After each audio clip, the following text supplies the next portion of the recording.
Hello and thank you for watching.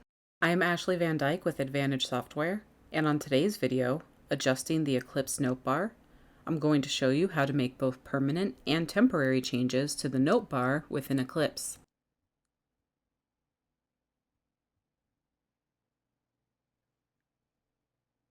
The Notebar in Eclipse can be displayed next to your transcripts.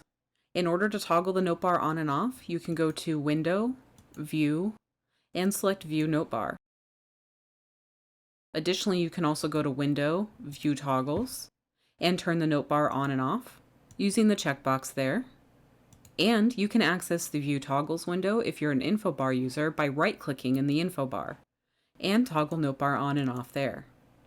Once you have the Notebar displayed or turned off, that setting will save and you won't have to reselect it. There are further customizations available in the Notebar, however. In addition to simply displaying your steno to the side of your job, you can also display other information like time codes and dictionary entries, as well as adjust the overall display of the Notebar. There are two ways to adjust the Notebar. Much like there are two ways to adjust zoom, there's both a temporary method and a permanent method to adjust the Notebar.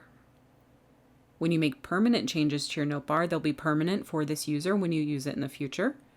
And when you make temporary changes, those changes will clear as soon as you close out of the file. To access the permanent Notebar settings changes in Eclipse, you can go to your user settings and to the display tab. Any changes that you make to the Notebar via the display tab will be permanently applied to the user that you have open, and they'll be applied by default when you open jobs in the future in this user, unless you change them. I'm going to click the Notebar options button, and you see that we have a few different options. The first option is to display the strokes phonetically. If I check this and press OK, you see that my steno has turned into the phonetic equivalent.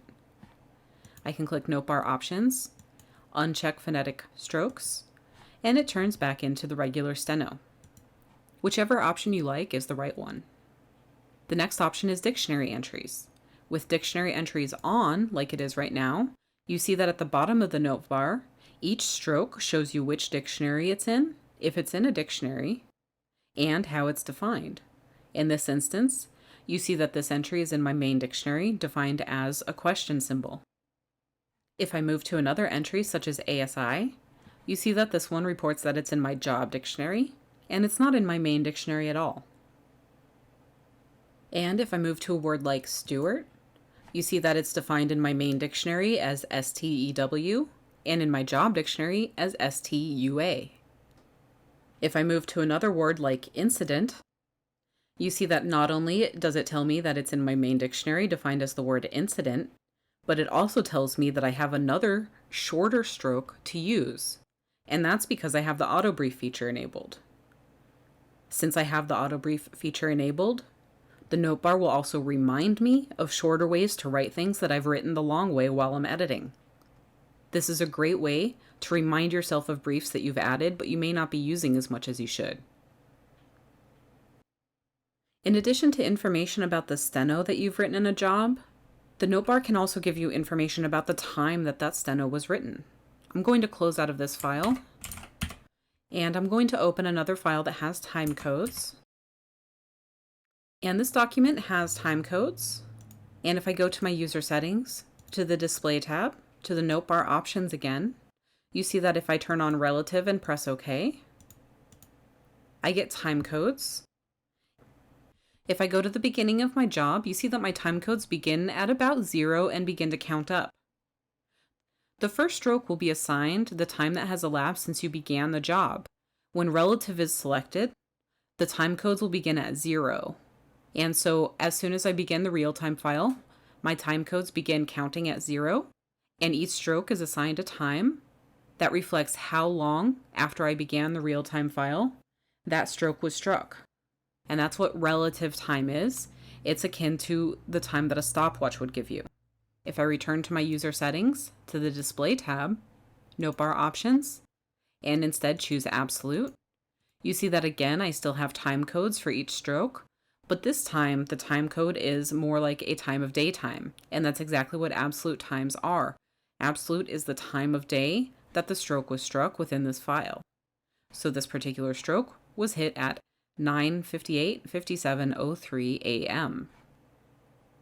Every stroke you write in your document will be time-coded, and they'll be assigned both a relative time code and an absolute time code. And that time is based on the time from your computer. If you need to adjust these time codes to match the time in a different time zone, you either want to adjust the time on your computer before you begin real time, or if you're not actually located in that different time zone, a better option is to take the job as is and adjust the timecode offset to account for the time zone change later. You don't ever want to change your time while you're writing real time, since Eclipse uses the time from your computer to construct the time codes for each of your strokes. I'm going to return to User Settings, Display, Notebar Options, and I'll change my timecode setting back to none. And there are other options in this window that relate to how the steno is displayed within the notebar. The first option is the steno width. The next option is auto zoom, and the last option is font. The steno width setting is how many steno keys can appear in the notebar.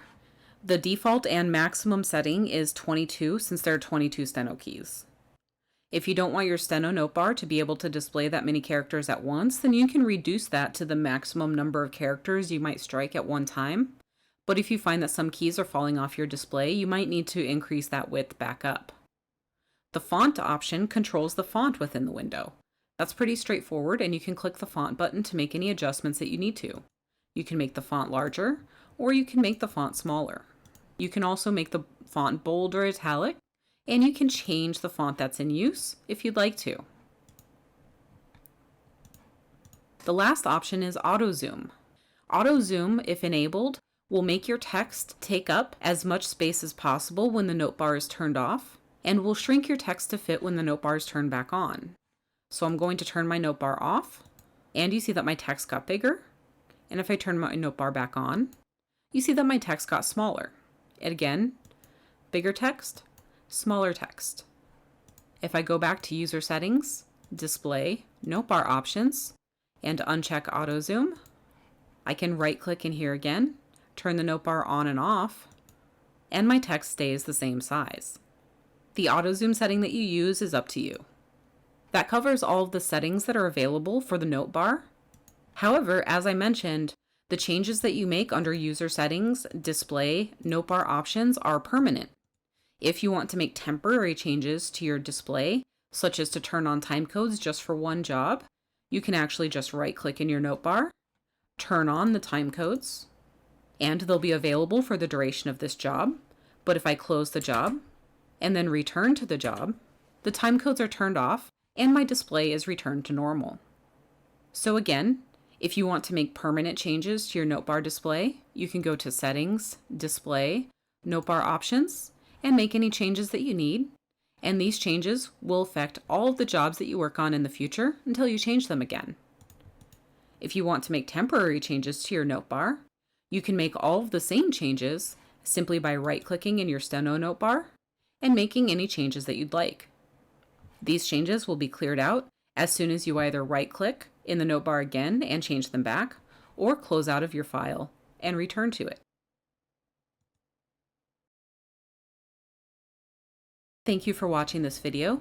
Please don't forget that Advantage Software offers anytime support 24/7. Tech support can be reached anytime, including weekends and holidays, at 772-288-3266. Email support is also available at support@eclipsecat.com.